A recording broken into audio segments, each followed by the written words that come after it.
Hi guys, this is Debbie with Wrestling in 60 Seconds. Giving you a brief summary of the TNA press conference that just ended. First of all, they said completely, as I'm sure you already know, that the whole event is sold out.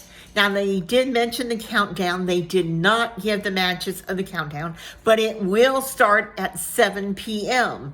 Now, they said a lot of interesting things. Let's start with Joe Henry. Joe Henry was there. They played his music.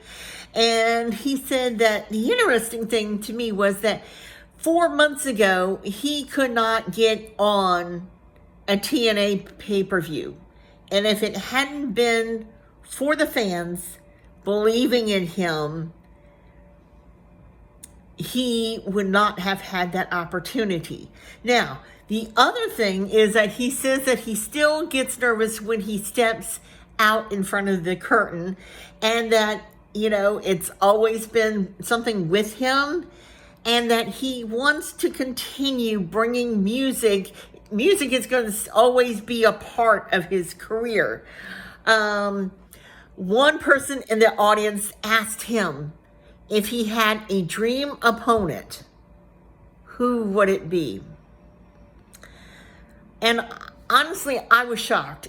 He said that his dream opponent was none other than John Cena.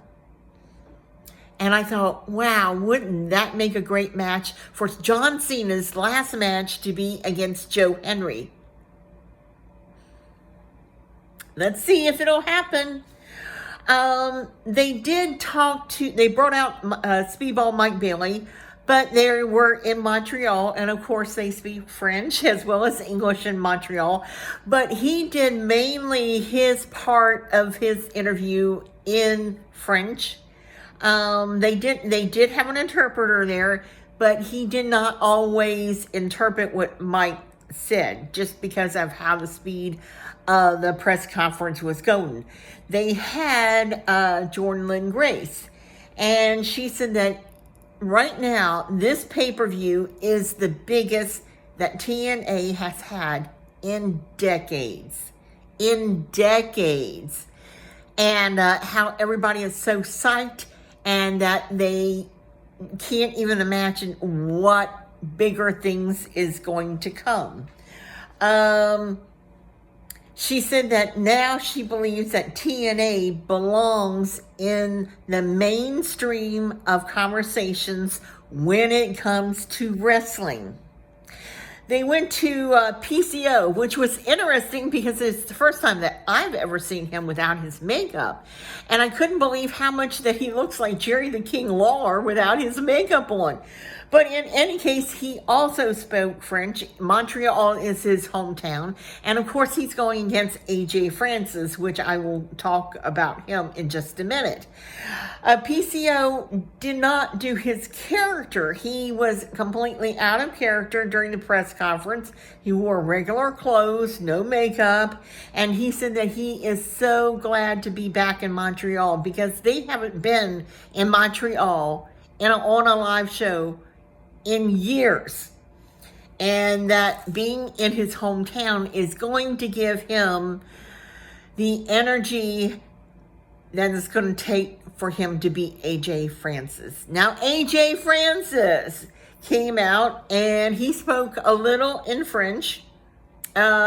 He claims that he is the reason why they sold out in Slammiversary, and that he's not worried about any of the pressure or the fact that, it's the biggest event that they've had in years. It's all due to him. And someone asked him if he was going to party, and he said he parties every night, and that he will be at the Jet nightclub after the show. So I guess if you're in Montreal and you know where this place is, that's where you will find AJ Francis. Jordan Lynn Grace also said that, there was lots of things that she hasn't done yet. The question was, do you feel like in 4 reigns of being champion, have you done everything that you've wanted to do? And she said, no. She said that this reign is much different than the other 3 reigns of being champion because she felt like she was more prepared for it. That, she knew what was expected of her. And she said that honestly, that one of the things that she wants to take care of is to beat Ash by elegance, because at first she thought she was a fan. She showed up at all her matches, sitting at ringside, studying her.